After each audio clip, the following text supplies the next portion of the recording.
Monggo dari Aceh.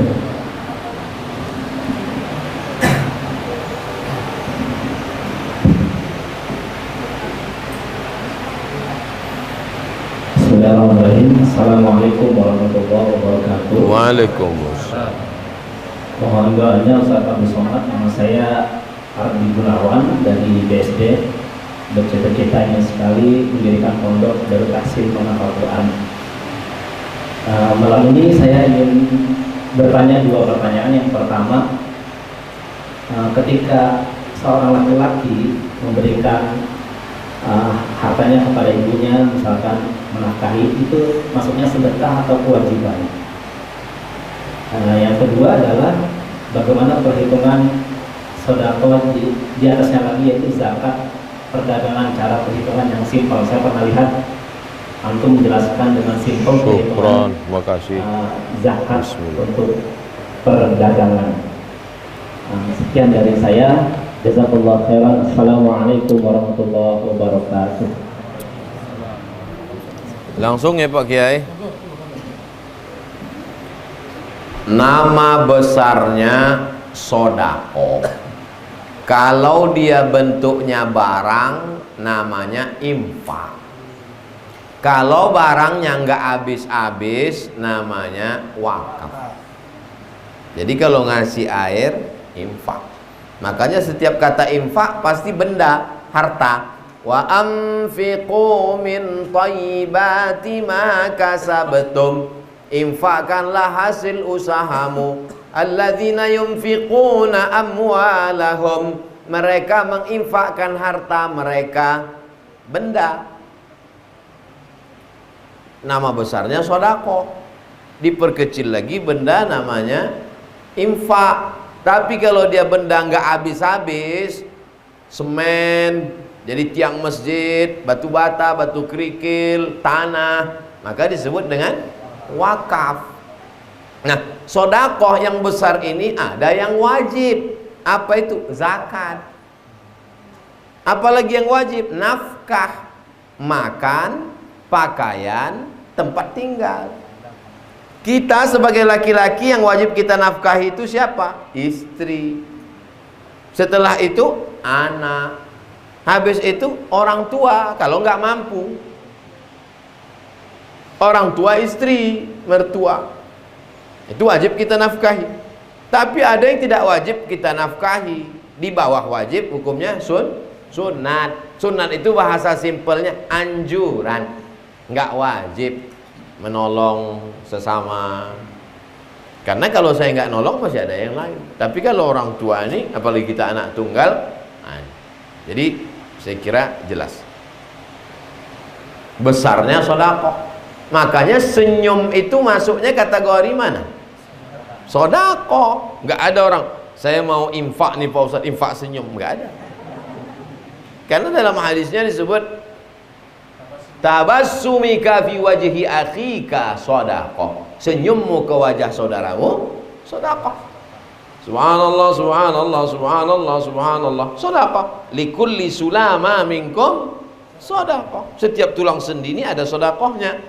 Alhamdulillah, alhamdulillah, alhamdulillah. Allahumma shalli ala sayyidina Muhammad ali Muhammad. Allahumma shalli ala sayyidina Muhammad ali Muhammad. Allahumma shalli. Nabi yang nyebut ini sedekah. Zikir itu sedekah. Nah, jelas tentang masalah sodako, infak, wakaf, wajib, sunat. Sekarang rumus ngitung zakat perniagaan. 3 kurang 2. 3 kurang 2. 3 kurang 2. Yang 3 itu apa? Modal yang diputar tambah untung tambah piutang kurang utang kurang rugi. Saya ulang sekali lagi. Modal yang diputar selama setahun tambah untung tambah piutang kurang utang kurang rugi. Setelah dihitung 3 kurang 2 ternyata mencapai 85 gram emas. 85 gram emas kali 500 ribu 42.500.000, maka kena wajib bayar zakat 2,5%. Setelah dihitung 3 kurang 2 ternyata 30 juta, enggak wajib. karena kurang 85 gram. Bisa selama 1 tahun. Bapak mulai bisnisnya kapan? 1 Agustus Pak Ustadz, 1 Agustus kemarin ya. Iya, ngitungnya pakai bulan Agustus September? Enggak, pakai Zulqa'dah Zulhijjah, bulan Qamariyah. Maka nanti ngitungnya bulan Zulhijjah tahun 2021. Makanya catatannya mesti tertib. Berapa modal yang diputar, berapa keuntungan bulan ini, berapa piutang, kurang hutang, kurang rugi. Tapi yang dimaksud utang di sini utang yang terkait bisnis. Jangan utang mobil masuk juga. Kau nggak bayar zakat, utang saya banyak Pak Ustadz. Apa? Itu mau rumah 5 miliar. Satu-satunya yang lunas di rumah saya itu cuma bini saya aja Pak Ustadz. Yang lain hutang semua. Yang dimaksud 3 kurang 2 itu kurang hutang yang terkait dengan bisnis. Bukan hutang pribadi yang terkait dengan hutang rumah, hutang lain. Jelas ya Pak? Alhamdulillah. Saya kalau tak jelas, saya nggak ulang, videonya aja kita ulang. Wallahu a'lam.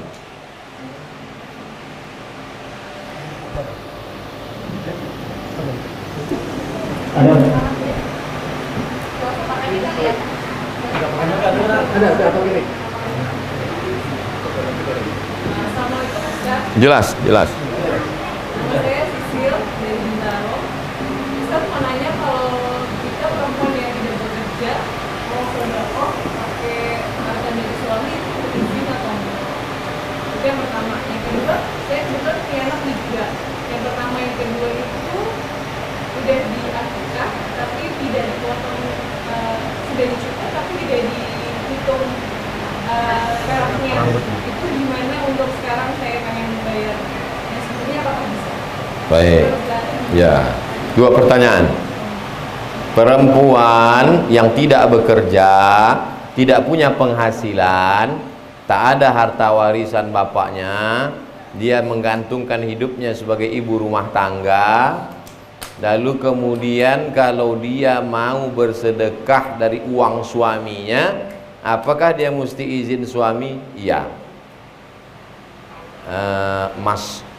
Mas, saya mau sedekah anak yatim. Jangan. Berarti ibu nggak usah sedekah.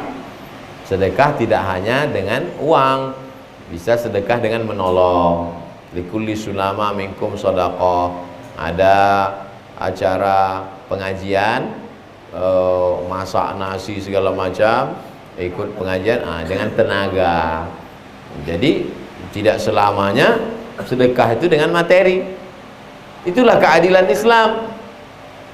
Al-hajjul mabrur laisa lahu jazaa'il jannah. Siapa yang haji mabrur, haji surga. Lalu kami yang enggak punya uang ini gimana mau haji?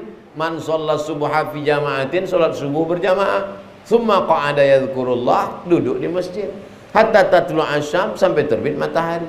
Tsumma yusalli rak'ataini, salat sunat 2 rakaat. Kana lahu ka ajri hajatin wa umrah. Dapat haji dapat pahala seperti haji dan umrah. Man bana masjidan banallahu mithlahu baitan fil jannah. Siapa yang bangun masjid dapat 1 rumah di surga. Loh, kami yang enggak punya uang ini gimana bangun rumah di surga? Ada jalan lain. Man shalla isnatai asyarata raka'ah. Siapa yang sholat 12 rakaat, bunyalahu bihinna baitun fil jannah, dibangunkan Allah. Sayang Pak Ustadz ingin masuk surga lewat pintu sedekah, tapi saya enggak punya uang. Man ala salasa banatin, besarkan 3 anak perempuan. Fa'addabahunna, didik dengan baik. Wa zawwajahunna, nikah anak dengan baik. Wa ahsana ilaihinna, buat baik sampai mati. Walahul jannah. Jadi ibu mendidik anak-anak, merawat keluarga, itu juga bernilai sedekah. Jadi jangan batasi satu kebaikan. Pertanyaan yang kedua, sudah dipotong kambing hari ke-7, sudah dicukur rambutnya, sudah dikasih nama, rambut anak belum ditimbang seberat perak untuk sedekah, maka hukum itu bukan rukun, bukan syarat, bukan wajib, hukumnya sunnah. Yang mau melakukan, alhamdulillah. Yang sudah berlalu, nggak bisa ditimbang lagi. Rambut yang sekarang terlalu berat, dah berlalu. Kalau mau agak-agaknya dulu ya, sekitar sekian gram, ya sedekah. Wallahu a'lam.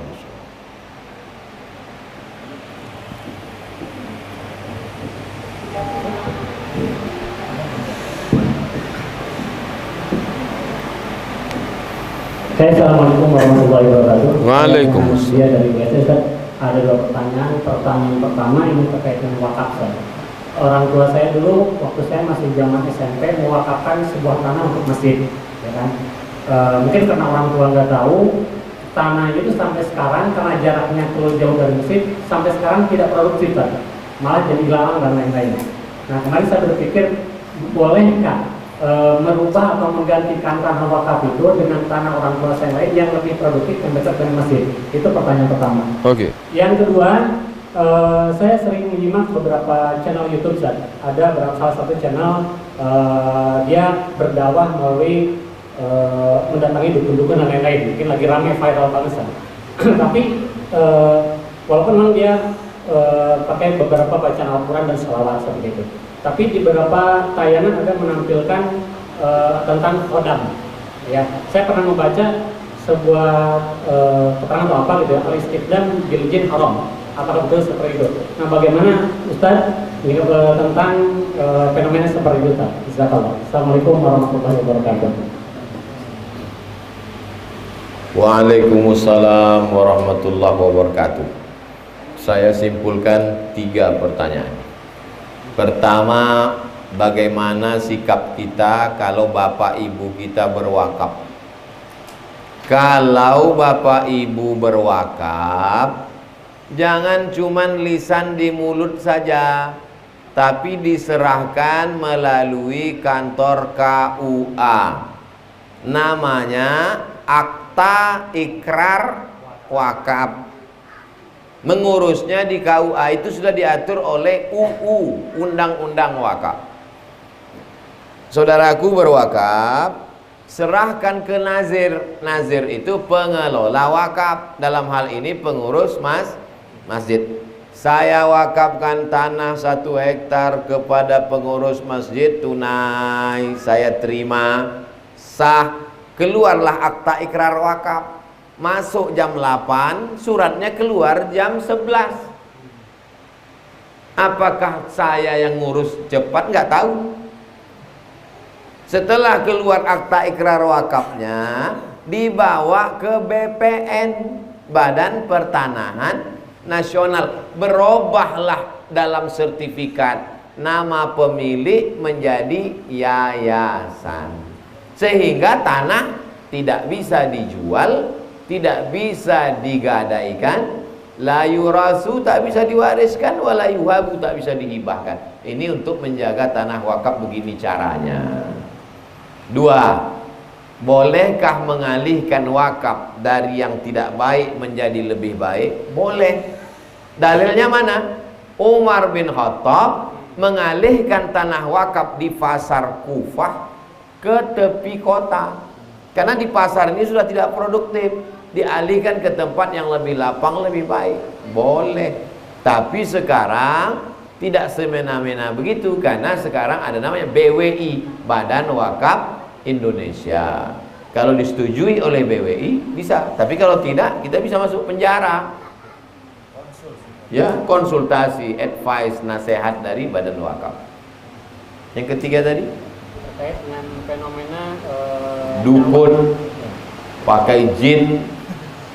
Dulu satu kampung satu TV, yang punya TV cuman Pak Kades, anak RT duduk di depan. Saya kelas 1 SMP, teman-teman mulai cabut jam 11 nonton Mahabharata di TPI. Muncul jadi, lalu kemudian TV pun sekarang satu orang satu TV, dan dia punya TV sendiri, dia punya channel sendiri, dan dia bisa mengupload apa yang dia mau. Dia hobi mabuk, dia upload video dia sedang mabuk. Dia hobi tausiah, dia upload dia sedang ceramah. Dia macam-macam dia upload, terserah dia. Oleh sebab itu maka sekarang ini, maka kebetulan dia dukun, dia upload lah semua yang terkait. Ini koleksi tuyul saya, ini Nyi Blorong, ini Sundel Bolong. Sesuai dengan hobi dia masing-masing. Dan banyak pula pengikutnya. Tuyul-tuyul subscribe semua. Nah ini, oleh sebab itu maka bagaimana dalam Islam berteman dengan jin? Buka juz 29, namanya surat Al-Jin. Fariqum minal insi, ada sekelompok manusia, ya'udzuna birijalim minal jinni, minta perlindungan kepada jin, fazaduhum rahaqa, maka mereka semakin durhaka, semakin jauh dari Allah. Andai saya sholat nanti malam pas zikir la ilaha illallah, tiba-tiba datang jin, hai Abdul Somad, kamu siapa? Saya GM. Siapa itu? Jin milenial. What do you want? I want to help you. Aku mau menolong kamu. Saya nggak mau, karena saya susah saya percaya sama orang. Orang aja saya nggak percaya, apalagi jin. Orang aja susah dipercaya sekarang, apalagi jin. Maka saya heran kok masih ada orang percaya sama jin. Nabi Sulaiman alaihissalam, Pak Ustadz, tengok dulu ceritanya. Nabi Sulaiman mau memindahkan kursi Balqis dari Yaman ke Palestina. Lalu Nabi Sulaiman mengumpulkan semua masyarakatnya. Dia adakanlah kontes. Ya ayyuhal mala'u, hai pasukan bala tentaraku, ayyukum yatini bi arsyiha qabla an yatuni muslimin. Siapa yang bisa membawa kursi Balqis dari Yaman ke Palestina? Wa qala ifritum minal jin, berkatalah jin Ifrit, ana atika bihi, aku sanggup membawa kursi Balqis dari Yaman ke Palestina, qabla an taquma min maqamik, sebelum kau tegak dari tempat dudukmu. Cik, sampai. Wa qala alladhi indahu ilmun minal kitab, berkata seorang laki-laki punya ilmu dari kitab Allah, ana atika bihi, aku sanggup memindahkan kursi Balqis dari Yaman ke Palestina. Berapa lama? Qabla an yartadda ilaika tarfuk, sebelum matamu berkedip.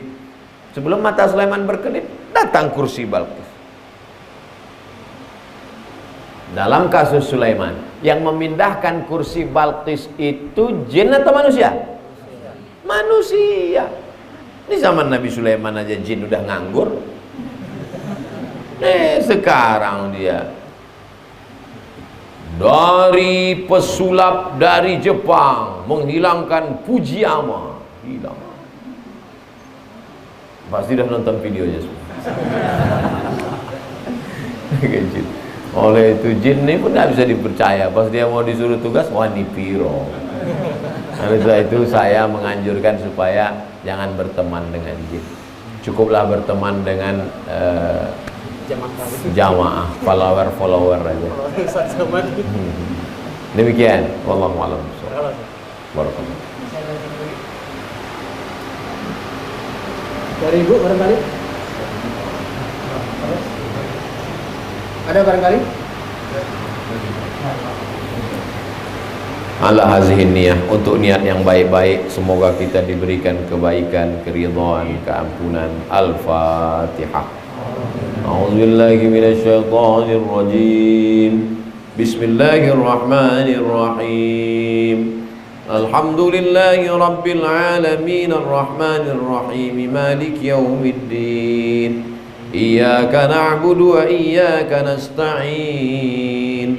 Ihdinas siratal mustaqim, siratal ladzina an'amta 'alaihim ghairil maghdubi 'alaihim waladdallin. Amin.